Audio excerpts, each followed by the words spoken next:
Hi everyone and welcome to Sustainable Solutions Lab. Today we are exploring a groundbreaking piece of urban scholarship. It's not just another critiques, it's a lens into the history, struggles, and contradictions of modern city making. This paper is titled New Urbanism in the New Urban Agenda, Trees of an Unfinished Reformation by Mehaffy and Tigran Haas. This video will walk you through the key ideas of the paper. We'll explore how urban planning evolved, what the major paradigms were, and most importantly, why despite knowing better, we still build cities that fail. If you are an architect, urban planner, policymaker, or just someone curious about how cities shape human life, stay with me. The authors structured their discussion around three major urban planning documents from the past century. One, the Athens Charter, the modernist technocratic blueprint by Le Corbusier and CIAM. Two, the Charter of the New Urbanism, a reactionary movement toward human-scale mixed-use cities. Three, the New Urban Agenda, the global consensus from the UN reflecting contemporary values in sustainable development and urban form. Now, why compare these three? Because each one represents a turning point in how humanity envisioned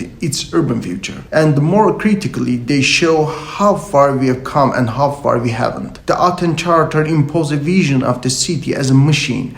New urbanism brought the city back to people.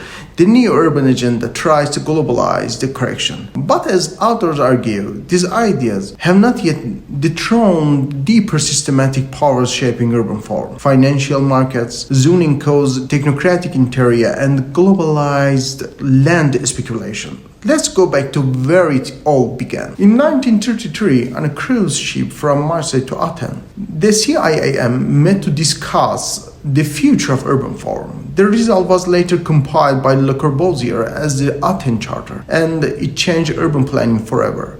What did it propose? Zoning cities into single-use areas, housing, work, leisure, transit, radical separation of pedestrians and vehicles, elimination of historic neighborhoods seen as slums, momentality over intimacy, efficiency over complexity, centralized expertise, citizens mere recipient of the plan. The city was no longer seen as a living, self-organizing organism, but as a fixed machine to be engineered from above.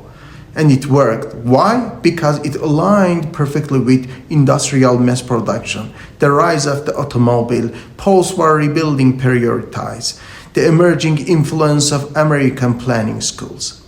As the authors note, CIAM's vision became urban reality. Highways, superblocks, glass towers, and disconnection. But what got erased in the process? Public life, informal networks, mixed-use vibrancy, social cohesion, historic memory. It was a clean city, but a dead one. By the 1960s, people started pushing back. Jane Jacobs, in The Death and Life of Great American Cities, launched a fierce critique of the modernist city. It was orderly, clear, and seductive, like a good advertisement, but it was a lie. She argued for mixed uses, short blocks, eye on the street, and the celebration of urban complexity. At the same time, thinkers like Christopher Alexander wrote, "A city is not a tree," a mathematical and philosophical rejection of hierarchical top-down planning. Cities, he said, are not clean trees. They are messy semi-lattices,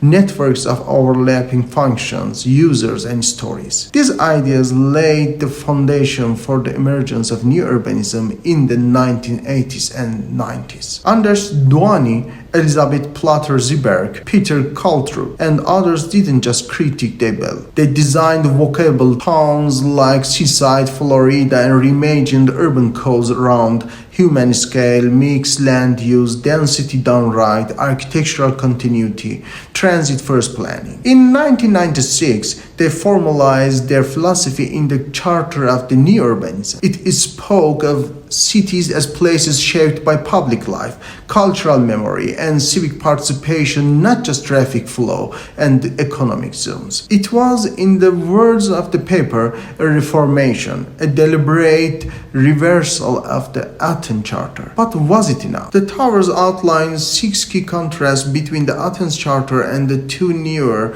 documents. These 6 axes define the paradigm shift, from functional zoning to mixed-use neighborhoods, from car priority streets to multimodal pedestrian-friendly environments, from isolated towers to buildings that define public space, from heritage demolition to historic preservation and reuse, from expert-only planning to citizen co-production, from static design to dynamic, evolving urban systems. These aren't just technical shifts, they represent a fundamental change in worldview. But here's the catch. These shifts have not yet fully materialized. They remain trapped in declaration, not delivered through systems. So what's the takeaway? It's simple and unsettling. The Reformation is incomplete. We have shifted ideas but not institutions. We have embraced new values, but not the levers of implementation. We speak of justice, inclusion, and sustainability, but still build for car profits and fragmentation. To finish this reformation, we need regulatory reform, community-driven planning, financial innovation, new codes, tax systems, design standards, and above all, we need courage to let go of a century-old machine model. If you found this video thought-provoking, please like, share, and subscribe. Let me know in the comments what does unfinished reformation mean in your city. And as always, stay curious, stay critical. You are watching Sustainable Solutions Lab.